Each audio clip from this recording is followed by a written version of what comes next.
What's good, YouTube? It's your boy, Blue Blood Sports TV, back at y'all with another one.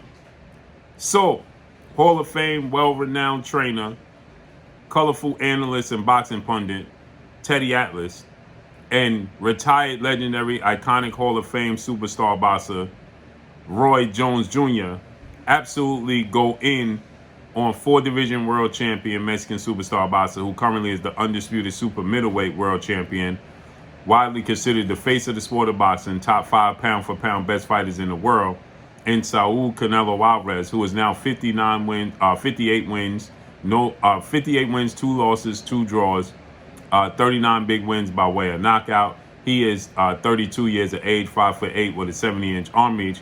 After his trilogy victory over 2-time unified middleweight world champion, who is still currently the unified middleweight world champion, in Gennady Triple G Golovkin, superstar boxer. The trilogy took place September 17th, and Canelo Alvarez, he got a unanimous decision victory. But they both went in. It didn't go without, question, okay? And what happened here is that, obviously, Triple G being 40 years of age, they fought 3 times. First fight ended in a draw. Second fight saw Canelo win. Third fight was clearly a Canelo victory. That Canelo Alvarez is cherry picking his way through the fight game, okay? And Teddy Atlas, he goes as far as to say this.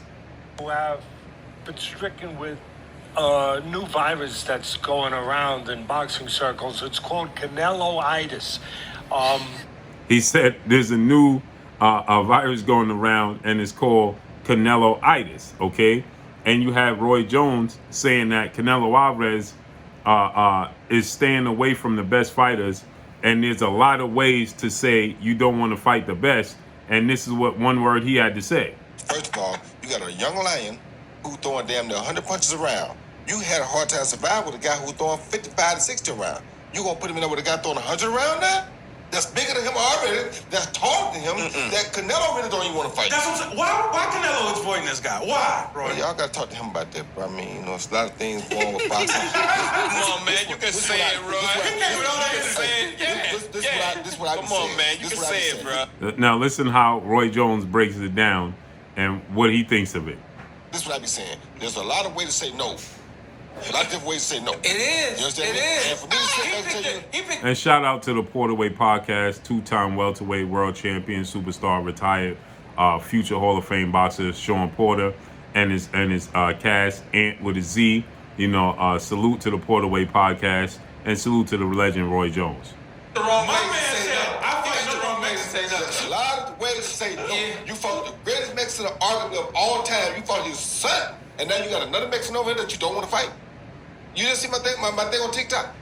I saw it. You saw it? I saw it. So Roy says, he put something on TikTok, going at this situation, as far as Canelo Alvarez saying he didn't want to fight no more Mexican fighters, right? He wanted to stay away from Mexican fighters because he represents Mexico.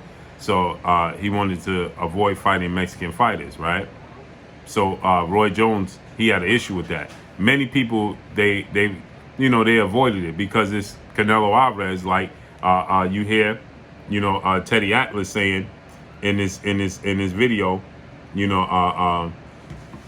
that he says, a pimp. He says in his video, right? There's a virus going around, right? And the virus is called Canelo-itis. So listen to what Teddy Atlas had to say. It's very, it's very contagious. The symptoms are people walking basically in a catatonic daze, and they're mumbling something. It took a while to decipher, but finally they think they got it figured out, that they're mumbling something that sounds like cinnamon. So this is the virus that, Teddy Atlas is saying. And shouts out to the fight with Teddy Atlas. Shouts out to Teddy Atlas, okay? So he said there's a virus going around. Let's listen to what Roy had to say. Roy, what you doing on TikTok? I'm just saying. How you gonna tell me all these people we fight? You gonna tell me all this? Oh, you don't want to fight another Mexican? Are you kidding me? That's crazy. How you pound the best? But if another Mexican pound the best, you don't want to take that gamble and see who's the best, huh? No, bro, we don't do no good and well. We don't do that. You just Boxing is like boxing. what Daddy said. Y'all finding ways to not Say fight my no. son. That's a lot of You ways to say. understand me? And I'm not gonna allow y'all to tie Crane to Triple G and put him in front of Benavidez. No. So, shout out to Chill. So, what Roy Jones is saying that, you know, people are saying that Triple G should fight David Benavidez, and Roy is saying that, you know, that's not gonna happen. You know, I can't allow y'all to put, you know, Triple G in the ring with David Benavidez throwing 100 pimp, throwing 100 punches around, right? And so, you know, he said, no, we ain't gonna allow that to happen. You know, so we're not gonna allow, you know, to push it off on Triple G. Con cinnamon, and He said, so Roy is saying we ain't gonna allow y'all to push it off on Triple G. So Roy is getting to the point where he gonna say, you know, he don't know how to get Canelo to fight the best, but you gotta corner him. So listen to what Roy had to say. That's not happening. Sean, let me hold a piece of that paper in the pen so I can write it down. There's a lot of different ways to say no. There's a lot of different ways to say no. Hey, Roy, I'm really just trying to figure out ways to bait Canelo into the fight That's not because gonna happen. That's the brother Ant with a Z. That's the wrong way. ain't gonna happen. That's the wrong way. I tell you how you bait him into the fight. Okay. You put Benavidez on this side, you put Charlo on this side, and you put somebody like Chris Eubank Jr. on this side. Now, he said Chris Eubank Jr., and the reason he said Chris Eubank Jr. is because Roy Jones trains Chris Eubank Jr., son of legend Chris Eubank Sr., okay? So, you know, he threw Chris Eubanks in there, but we know why. Now, that's 3 fights that he got to fight. He got to fight all 3 of them guys. Mm-hmm. All 3 of them are a threat to him. Mm-hmm. He got to be surrounded by threats, or else he ain't gonna do it. I got him. He got to be surrounded by threats, or he ain't gonna fight, right? That's unfortunate. You understand?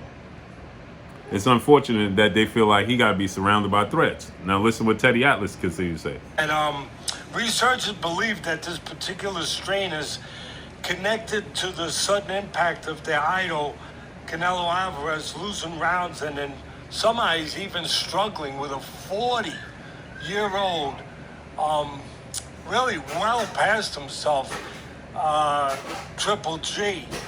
So Teddy Atlas said he struggled with Triple G. Now, I don't think Canelo Alvarez struggled with Triple G in this fight at all whatsoever. I thought he won every single round. He just outboxed Triple G. I don't think that he struggled with Triple G in no sense of imagination, not at all. You know, but Teddy Atlas feels like I felt Canelo Alvarez was going to get the stoppage, and he should have gotten the stoppage, but he didn't. And that they can't cope with it. They're having real bad problems. And scientists have come up with a vaccine, and that's why we... And so, with that said, you know, I don't think for a second that he struggled with Triple G at all. You know, but Teddy Atlas is going in, right? Here this way, because we're here to let everybody know that there's hope. You're going to be okay. You're going to be okay. We really care about you. We're not going to leave you in a lurch. Years ago, there was a serum, and the doctors miraculously have figured out that this old serum that was used just years ago there's a part of it, they derived it, where it can help with this virus. It's the... So Teddy Atlas is going to, you know, the medical way, saying that this is a virus and people just can't help themselves because they just can't help but to defend Canelo Alvarez from, you know, the fact that he's just not willing to fight the best. But he's saying that Canelo Alvarez is just overrated. Roy Jones is saying Canelo Alvarez is ducking. What used to be called truth serum. And myself and the good doctor here, Dr. Rideout, we've been commissioned to administer it to the masses who have been infected. It's quite a responsibility. We're ready for... So he's breaking down, you know, that people just can't help but to, you know, they just go with whatever Canelo Alvarez. But listen to Roy Jones again.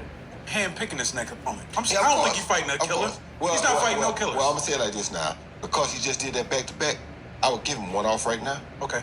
But after it's one off, you need to be fighting Benavidez. You don't need to be fighting no killer. You need to be fighting Benavidez. And Benavidez is proven to be the best 168 pounder besides you in the game. And someone told me here yesterday, hey man, So he said that he need to be fighting David Benavidez because David Benavidez is the best fighter in the game, right? And so back to Teddy Atlas once again. Fought, we won. It has a bitter aftertaste. Last long. Within days, the symptoms should subside, and also through words that actually activate the medicine. I mean, science is amazing. It's really amazing where it's gone leaps and bounds from, from the primitive days, my primitive days. You can call our office. We have a staff that, right now, we're gonna give you the audible part of the treatment. So take a deep breath, please, and just. So Teddy Atlas is actually, he's going in, right? He's going deep with this, right? Teddy Atlas is holding nothing back at all whatsoever. He's overrated. He is massively overrated. He's been massively Ken, I see somebody going in. He's overrated. He is massively overrated. He's been massively Ken, I see somebody going into convulsions in the treatment room.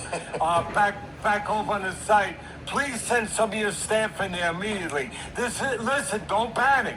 This is expected. Let me just finish the audible part. He is tremendously overrated. Has been overrated for years. It was shown out there. You have to come to grips with this. Yes, doctor. Your consultation, doctor. So y'all heard it, man. They go in on Canelo Alvarez. Now, this is Canelo Alvarez after he stated that he don't want to fight David Benavidez because David Benavidez hasn't done anything in his career. But yet, David Benavidez was always considered the best super middleweight in the world until Canelo Alvarez decided to campaign there. And then that title went to Canelo Alvarez. And the biggest fight at 168 was David Benavidez versus Caleb Plant, who Canelo Alvarez beat for the IBF and undisputed titles. David Benavidez is 26 wins, no losses, no draw. 23 big wins by way of knockout, 25 years of age, 6'1" with a 75-inch arm reach, okay? And Canelo Alvarez, he stated that David Benavidez has only beaten one world champion in his career. Why should he fight David Benavidez? Okay, this is what Canelo Alvarez said. He said he's done nothing. He's beaten one world champion his entire career, okay? Well, now let's just look back at Canelo Alvarez's career because he's saying this about David Benavidez, but Canelo Alvarez was campaigning to fight legendary, now retired Hall of Fame iconic superstar boxer Floyd Mayweather Jr. And how many world titles and world champions did Canelo Alvarez beat before going into the fight with Floyd Mayweather? Okay, how many? So he lost to Floyd Mayweather in 2013. Prior to that, Austin Trout was a world champion. Shane Mosley was the world champion. Okay, and but we talking about fighters in their prime. So he fought Shane Mosley, who was at his best at 135. He fought against Shane Mosley, was way past his prime at that point in time. Okay, and so he's fought, two world champions, Austin Trout and Shane Mosley. Okay, who was champions by the time he beat them. And Shane Mosley was way past his prime and was a welterweight, blown up in weight and way past his prime. And he fought Austin Trout in unification. So what did Canelo Alvarez do that he's saying that, David Benavidez needs to do more in his career? Now, I agree, these guys need to be fighting each other, for sure. But he says David Benavidez has beaten one world champion in his career, and why should he fight him? For the same reason you fought the best fighter in the world, who was undefeated and a pound-for-pound best fighter in the world, in Floyd Mayweather. David Benavidez has beaten, Anthony Durrell, is what Canelo Alvarez is saying. The only champion he beat was Anthony Durrell, but he beat some very good fighters. Okay, he beat Anthony Durrell, he beat Jalen Love, he beat Ronald Graville, who was viewed as a very good prospect and a blue chip fighter and a surefire champion. Didn't turn out that way after Dave Benavidez beat him twice, and he did beat David Lemieux. Okay, but you fought against Caleb Plant. You fought against, how many world champions did Caleb Plant beat? Caleb Smith and Billy Joe Saunders. How many world champions did they beat? Billy Joe Saunders beat Chris Eubanks Jr. How many big names did Billy Joe Saunders beat? And so because of this, you know, Teddy Atlas and Roy Jones, they had enough. And they're like, listen, the only way to get this dude in the ring is to actually back him into the corner, and that's sad. And they both say he's considered to be the pound-for-pound best fighter in the world. So Billy Joe Saunders, he beat David Lemieux and Andy Lee and Chris Eubanks. I mean, he hasn't been beating world beaters, but you gave him the opportunity. So they go in on Canelo Alvarez. Let me know what y'all think. That's all I got for y'all. Make sure you hit the like button. Drop a comment in the comment section. Let me know what y'all think. Y'all already know what it is. It's your boy Blue, Blue Blood Sports TV. Hate, like, comment, and subscribe. You haven't subscribed, hit the subscribe button, hit the like button, hit the bell icon to get all the new notifications. Follow me on Instagram at Blue Blood Sports TV, all one word. Y'all already know what it is. Shout out to the entire LDBC. Shout out to Black Media Raw. Make sure you like and share the videos. That's all I got for y'all. Peace.